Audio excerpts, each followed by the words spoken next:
What is the best thing to add on top of any bagel and cream cheese? That's right, smoked salmon. Delicious, silky, and buttery texture, and just the perfect amount of smoke.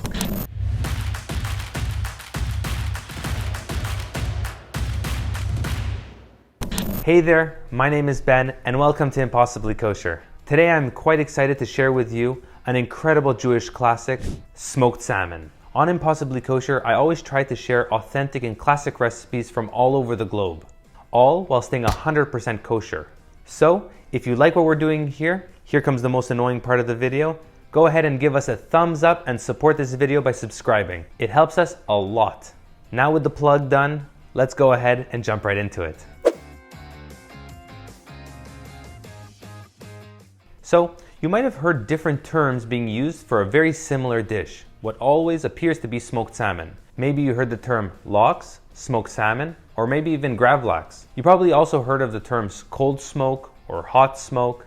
I'm gonna go ahead and let's take a minute to learn what's the difference between all of these, because it's quite important when ordering smoked salmon or making your own at home. Now just to lay the foundation down, to make any of these awesome salmon meals, there are two major cooking processes that come into play: curing and smoking.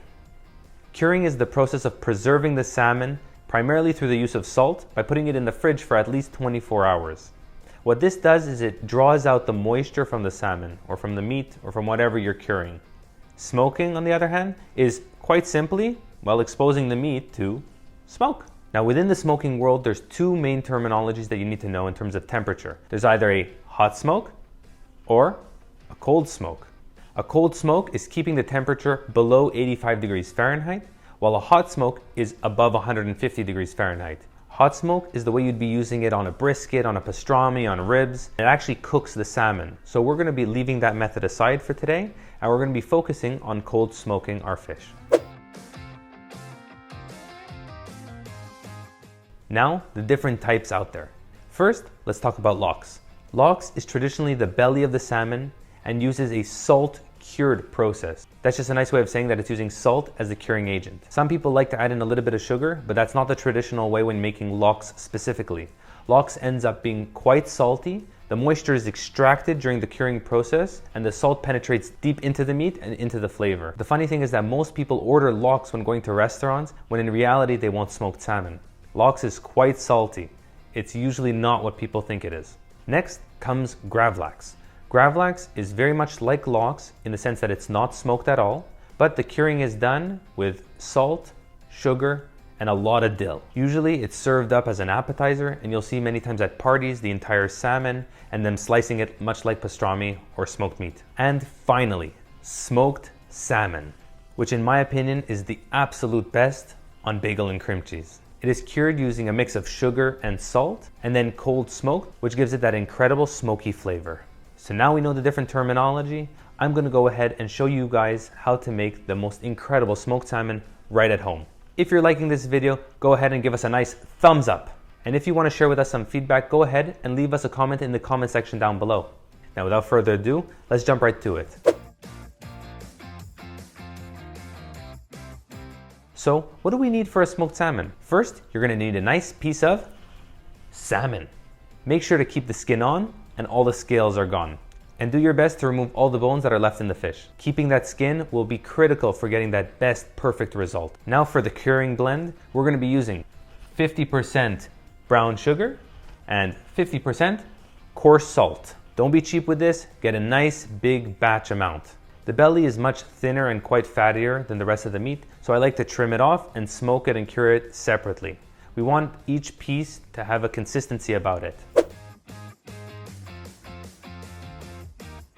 To start off the curing process, it's quite simple.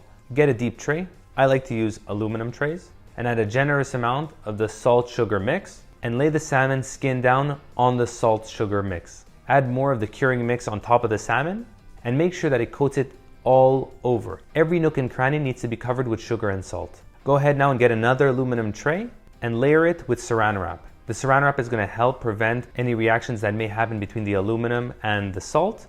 Add on another layer of the mix, top it with the salmon, and finally the rest of your curing mix. Layer again with saran wrap, and I'm going to go ahead and use the aluminum tray that I just used and put it right on top. Now we're going to want to weigh this down.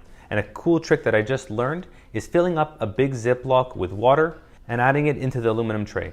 That's going to be plenty of weight from this bag in order to compress the fish down. Now, in the fridge it goes for at least 24 hours to start the curing process. I like to leave it between 36 to 48 hours for this step, but you and your preference. 36 hours, out comes the salmon. Take off that heavy bag and aluminum, unwrap all the saran wrap, and you can see right away how much moisture was extracted from that fish. Salt crystals still on, so much moisture pulled out. The curing process is done, just incredible. Now we're gonna go ahead and take the salmon and rinse it off. Rinse it well to get rid of all the salt and any sugar that's left on. And we're gonna be soaking it in cold water for about 30 to 40 minutes, which will help remove any excess salt that's left on the edges. Out of the water it goes. And now for a quite important part. We're going to be putting the salmon on a cooling rack in the fridge uncovered for about 24 to 48 hours. What this is going to do is it's going to dry out that fish completely on the outer layer, forming a hard little crust, which is called a pellicle. The reason we want to do this is because if it's wet on the outside, while smoking, the smoke is going to attach itself onto the water or any moisture instead of penetrating deep into the meat. So we don't want that to happen. So in the fridge it goes, 24 to 48 hours, and I'll see you right after. There we go. Out of the fridge it comes. Look at that pellicle, nice and firm on the outside, exactly what we're looking for. And now, the moment we've all been waiting for, the smoking time. I'm going to be using my Weber kettle for this smoke, but you can use any grill that you have. Just don't turn on the heat because remember, we're doing a cold smoke. And the wood pellets that I'm going to be using are ones that I got from Costco. I absolutely love the flavor that these ones give. It's done by Traeger. It's a blend between apple, hickory, and cherry. It comes out incredibly smoky and always a great flavor on any meat that I make with it.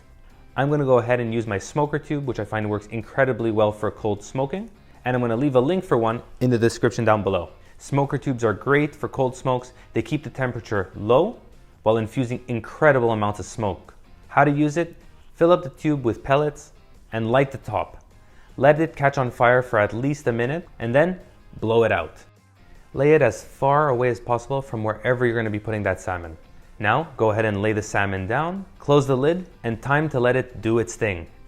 Smoking usually takes at least 2 hours, and depending on the size of the fish, it's going to take between 2 to 6 hours. Larger pieces range between 4 to 6, while smaller between 2 to 4. I'm going to be leaving mine for about 3.